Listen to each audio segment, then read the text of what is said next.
ഇത് 2006 model Innova G4 ആണ്. ഇത് നമുക്ക് വന്നേക്കുന്ന കംപ്ലയിൻറ്റ് എന്താണെന്ന് വെച്ച് കഴിഞ്ഞാൽ ഇത് ഓട്ടത്തിൽ ഓട്ടോമാറ്റിക്കായിട്ട് എഞ്ചിൻ കട്ട് ഓഫ് ആവും. അതിപ്പം ചിലപ്പോൾ ഒരു 5 കിലോമീറ്ററോ 10 കിലോമീറ്ററോ ആകുമ്പോൾ ഓട്ടോമാറ്റിക് എഞ്ചിനും കട്ട് ഓഫ് ആവും. പിന്നെ കുറച്ച് സമയം കഴിഞ്ഞ് ഈ വണ്ടി ബാക്കപ്പ് ആവത്തുള്ളൂ. ഇതാണ് നമ്മൾ ഇതിന് റിസീവ് ചെയ്തേക്കുന്ന കംപ്ലയിൻറ്റ്.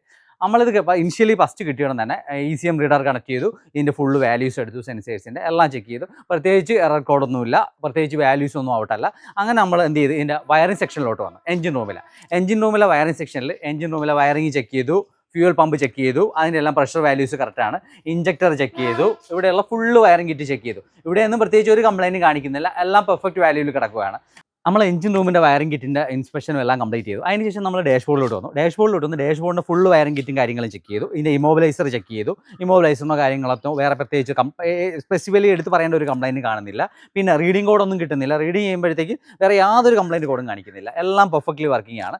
അങ്ങനെ നമ്മൾ ഒന്നുകൂടി എല്ലാം ഫിറ്റ് ചെയ്തിട്ട് അതിൻ്റെ ECM ഇളകി നോക്കി. നോക്കിയിട്ട് ECM ഒരു പെർഫെക്റ്റ് കണ്ടീഷനാണ്. എന്നിട്ട് ഇതൊന്നുകൂടി ഫിറ്റ് ചെയ്ത് നമ്മളൊരു ലോങ് ഡ്രൈവ് ചെയ്ത് നോക്കി. അപ്പോഴത്തേക്കും സെയിം കംപ്ലയിൻറ്റ് ശകലം ഓടുമ്പോഴത്തേക്ക് വണ്ടി സ്വിച്ച് ഓഫ് ആവുന്നു, ഷട്ട് ഡൗൺ ആവുന്നു.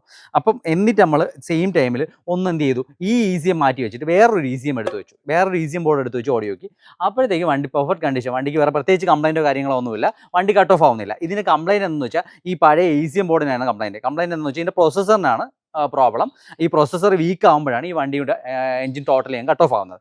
നമ്മളിതിൻ്റെ പ്രോസസ്സർ റീപ്ലേസ് ചെയ്ത് റിപ്പയർ ചെയ്തിട്ടുണ്ട്. അതിന് ശേഷം നമ്മൾ റിപ്പയർ ചെയ്ത ECM ഇതിലെടുത്ത് വെച്ച് ഓടിച്ച് നോക്കി, പെർഫെക്റ്റ് കണ്ടീഷനാണ്. ഇനി ഇതിൻ്റെ ഫിറ്റ്മെൻറ്റ് മാത്രമേ കംപ്ലീറ്റ് ചെയ്യാനുള്ളൂ. ഇതിൻ്റെ കംപ്ലീറ്റ് ചെയ്ത് കഴിഞ്ഞാൽ വണ്ടി പെർഫെക്റ്റ് കണ്ടീഷൻ. അപ്പോൾ ഇങ്ങനെ ആർക്കെങ്കിലും കംപ്ലയിൻറ്റ് കിട്ടുന്നുണ്ടെങ്കിൽ ഒന്ന് ECM ബോർഡും കൂടെ നോക്കിക്കോളൂ. അപ്പോൾ ട്രാൻസ്പോർട്ട്